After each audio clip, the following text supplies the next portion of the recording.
अजीज दोस्तों, शादी एक ऐसी रस्म है जिसको तमाम मज़ाहिब के लोग अपनी रिवायात और सकाफत को मद्देनजर रखते हुए अंजाम देते हैं, जिनमें कुछ मज़ाहिब के लोग बहुत ही मुहज़्ज़ब तरीके से ये फर्ज अदा करते हैं, जबकि कुछ में शरारत का अंसर भी पाया जाता है और कुछ मज़ाहिब में तो शादी पर गलीज़ रस्में भी अदा की जाती हैं। लेकिन सबसे अहम बात यह है कि तमाम मज़ाहिब में शादी की तकरीब मुनफरिद और अलग अलग अंदाज से मुनक्किद की जाती है।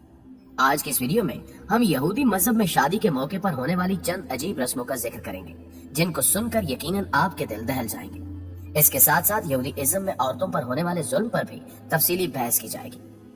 नाज़रीन ग्रामी, यहूदियत में शादी को मर्द और औरत के दरमियान एक ऐसा बंधन तस्वुर किया जाता है जिनमें उनके अकीदे के मुताबिक खुदा बजाते खुद शामिल होता है। इनके यहाँ शादी का वाहिद मकसद अफजाइश नस्ल नहीं है, बल्कि इस अमल को अफजाइश नस्ल के रब्बानी हुक्म के पूरा करने का जरिया बताया गया है। इसी मकसद के पेश नजर जब मर्द और औरत शादी के रिश्ते में मुंसलिक होते हैं तो उन्हें यकजान दो कालिब समझा जाता है। अगर कोई यहूदी मर्द शादी न करे तो तलमूद की निगाह में वो एक नामुकम्मल मर्द है। यहूदियत के इज़्दिवाजी निजाम पर नजर डाली जाए तो मालूम होता है कि इनके यहाँ औरत का मकाम निहायत पस्त है, और इसकी वजह ये नजरिया है कि हव्वा ने आदम को ममनुआ फल खाने पर उकसाया और इसी वजह से वो जन्नत से निकाले गए, और इसी बिना पर औरत को मर्द की गुलामी, हैज जैसी नापाकी और हमल के दर्द की सजा मिली। यहूदियत में औरत की शादी खामिन की खिदमत और औलाद पैदा करने के लिए है। अगर किसी के यहाँ कई साल तक औलाद न हो तो वो बिला झिझक दूसरी शादी कर सकता है, और इस काम के लिए उसे अपनी बीवी से कुछ कहने सुनने की जरूरत नहीं है। नाज़रीन ग्रामी, निकाह के कानून की तरह तलाक का कानून भी यहूदी रिवायात में औरत की मजलूमियत की दास्तान सुनाता है। यहूदी मर्द जब चाहे छोटी सी लग्जिश पर तलाक दे दे, और इनको ये हक मजहब ने दिया है। किताबों में मिलता है कि यहूदियों में शादी का तरीका बहुत सादा और दिलचस्प है, जिसमें मंगनी का ऐलान शादी से पहले कर दिया जाता है। शादी के दिन रोजा रखने को मुस्तहसन समझा जाता है। शादी की रस्म सपहर को मजलिस में अदा की जाती है, जिसमें कम से कम 10 बालगों की मौजूदगी जरूरी समझी जाती है। मजलिस की इमारत में एक रेशमी कपड़े का शामियाना तैयार किया जाता है, जिसमें दूल्हा दुल्हन के हमरा आता है। फिर रब्बी एक गिलास में शराब लेता है और ज़ौजैन के हक में दुआ करता है, और उस गिलास को दूल्हा दुल्हन को दे देता है।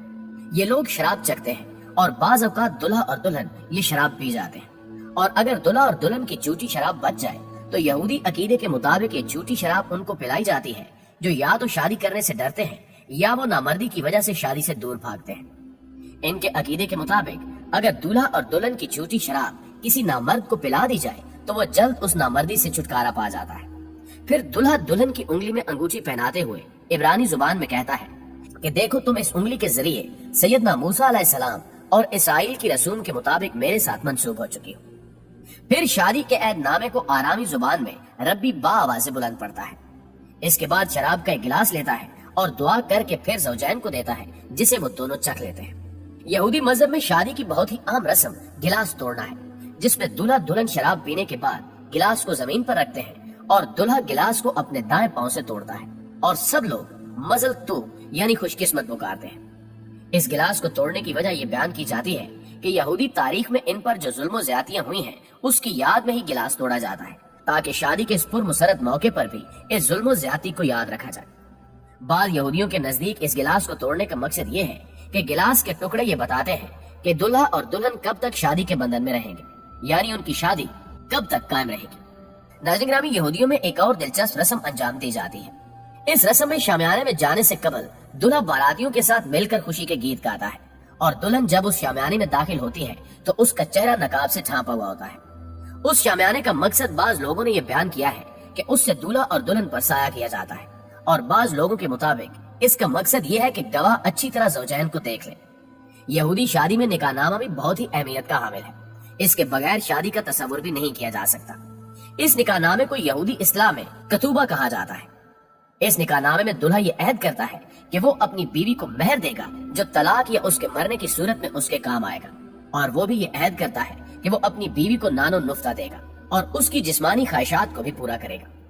ये निकाहनामा हाजरीन के सामने ऊंची आवाज से पढ़ा जाता है, ताकि तमाम लोग इस निकाहनामे की इबारत को सुन सके और उस पर गवाह बन सके। यहूदी इसे बहुत कीमती और मुबारक ख्याल करते हैं, इसलिए इसे बहुत खूबसूरत अंदाज में फ्रेम कराकर घर में लगाया जाता है। मुअज़्ज़िज़ दोस्तों, बाकी इल्हामी मज़ाहिब की तरह यहूदियत में भी औरत के महर का तस्वुर मिलता है, लेकिन यहूदी कानून में महर को औरत का मुआशी हक नहीं समझा जाता, इसलिए इसे इतनी अहमियत भी नहीं दी जाती। इसी वजह से यहूदी कानून में इसका तज़किरा इशारतन तो मिलता है, मगर सिराहतन इसका जिक्र नहीं मिलता।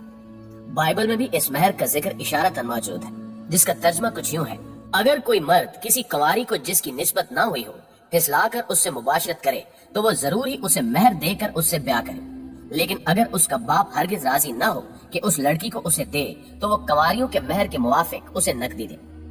ख्वातीनो हजरात, मजहब यहूद में मियां बीवी की इज़्दिवाजी जिंदगी को गहरी अहमियत हासिल है। रिवायती तौर पर शौहर के फराइज में बीवी को सहारे के वसाइल फराहम करना शामिल है। इसका फर्ज है कि वो अपनी बीवी को नानो नुफ्ता फराहम करे, बदले में वो अपनी बीवी की आमदनी का भी मुस्तहिक है। ये बीवी का हक है कि अगर वो चाहे तो अपने शौहर को नानो नुफ्ता से आजाद कर सकती है, और अगर वो चाहे तो उसकी आमदनी अपने लिए मांग सकती है। इसका इससे इस्तिस्ना हासिल है। इसके लिए जो दस्तावेज फराहम की जाती है उसे कतूबा यानी निकाहनामा कहते हैं।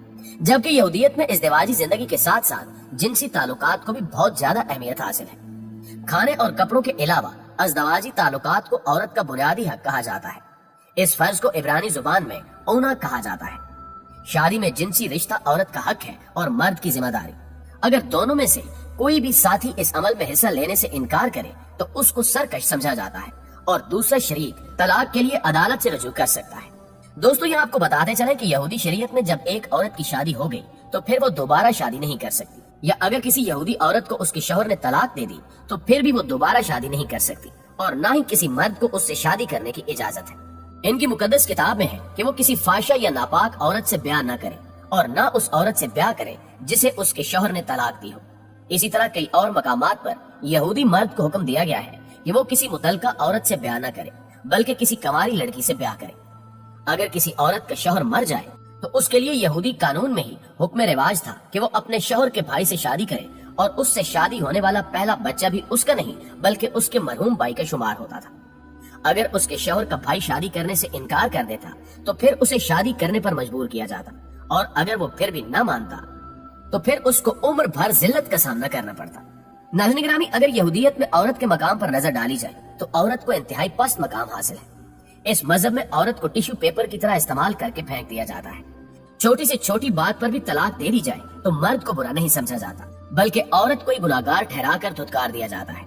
जबकि दूसरी जानिब इस्लाम ने औरत को मुख्तलिफ नजरियात और तसव्वुरात के महदूद दायरे से निकाल कर बैसियत इंसान के औरत को मर्द के यकसा दर्जा दिया। इस्लाम के अलावा बाकी तमाम तहजीबों ने, खसूसन मगरिब, जो आज औरत की आजादी, अजमत और मुआशरे में इसको मकाम और मनसब दिलवाने का सहरा अपने सर बांधना चाहता है, लेकिन इस मुआशरे ने हमेशा औरत के हकूक को सबोताज किया और औरत को अपनी महकूमा और ममलूका बना रखा। अलावा अजीम मज़ाहिब और खसूसन बड़ी बड़ी तहजीबों ने सिन्फ़े नाजुक को नापाक बताकर उसका रुतबा और भी कम कर दिया, मगर इस्लामी तहजीब ने औरत को अजीम मकाम दिया, बल्कि कायनात का आम तरीन जुज़ करार दिया। जी तो प्यारे दोस्तों, ये थी हमारी आज की दिलचस्प और मालूमाती वीडियो। अगर वीडियो अच्छी लगे तो इसे लाइक करते हुए अपने दीगर दोस्तों के साथ भी शेयर कर दीजिए। इंशाल्लाह आपसे मुलाकात होती है अगली वीडियो में। तब तक अपना और अपने प्यारों का ढेर सारा ख्याल रखिएगा। अल्लाह ने